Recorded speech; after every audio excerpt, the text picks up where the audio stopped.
whether it's working or not. A lot of what happens there is your language, right? It's your language.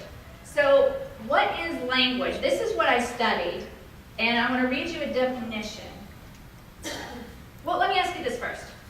If you go to a psychologist and you lay on a couch, I don't know if they would do that anymore. I didn't lay on a couch, but let's say you did. And you start talking about your mother, and all the bad things your mother did, you know, blah, blah, blah.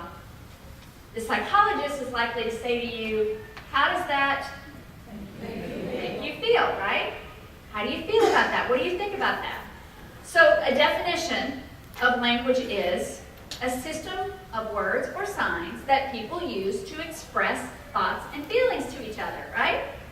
So if you come up to me and let's say something happened at work, and you walk up and I have this look on my face, and you say, are you mad?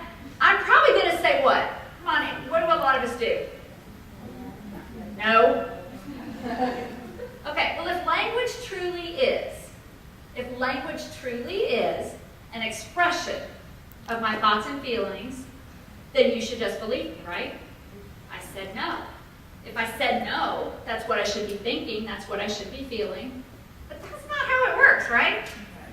So what I studied this field called discursive psychology.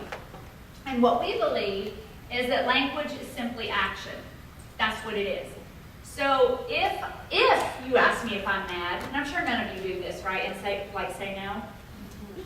Come on, we all do it. Somebody says, are you mad? And we say no. Okay.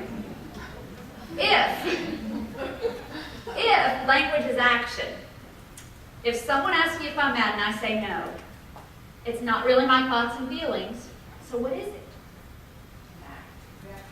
What is the action? What am I trying to accomplish? It could be anything. I'm not saying there has to be a right answer, but it could be many things. I can't know, because we can't get into your head with a microscope, right? I can't cut out your brain and dissect it and look at it. And even if I could, I wouldn't know your thoughts and feelings. So even though when you talk, it may be in your thoughts and feelings, it might not be. You might be trying to accomplish something. Let's say you sit in this room and you're texting somebody. And let's say that I'm going to talk for an hour, and let's say that I went over. It was like an hour and 37 minutes, which I won't, don't worry. But let's say that I did. And you're texting somebody, and you don't like me, and you think I stink. Now the way that because that wouldn't happen, right? You would text them and you might say, oh my gosh, we've been here almost 2 hours, right?